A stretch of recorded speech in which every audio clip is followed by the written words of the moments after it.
અમદાવાદથી સમાચાર પ્રાપ્ત થઈ રહ્યા છે। અમદાવાદમાં આરોગ્ય વિભાગે 1 મહિનામાં 5 એકમોને સીલ મારી દીધા।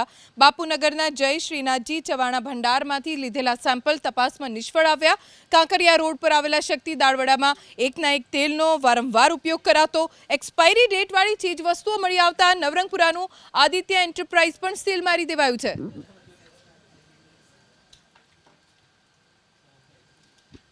31 ડિસેમ્બર જેની ઉજવણીની તૈયારીઓ પૂરજોશમાં થઈ રહી છે ત્યારે 31 પહેલા હોટલ સંચાલકો સાથે પોલીસે બેઠકનું આયોજન કર્યું।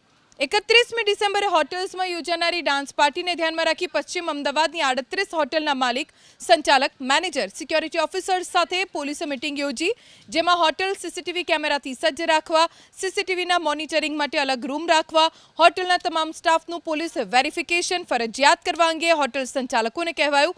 ઉપરાંત હોટલમાં આવતા દરેક ગ્રાહક તેમજ તેમની સામગ્રીનું સ્કેનિંગ કરવું, હોટલના સિક્યોરિટી ઓફિસર, સિક્યોરિટી ગાર્ડ માટે ફિઝિકલ ફિટનેસનું સર્ટિફિકેટ ફરજિયાત રાખવું, પોલીસ અને આર્મીમાં ફરજ બજાવતા અધિકારી કર્મચારી ફિઝિકલ ફિટ હોવાથી હોટલના સિક્યોરિટી ઓફિસર તરીકે નિવૃત્ત આર્મીમેન અથવા પોલીસ અધિકારીને નોકરીએ રાખવા સંચાલકોને સૂચન કરવામાં આવ્યું છે।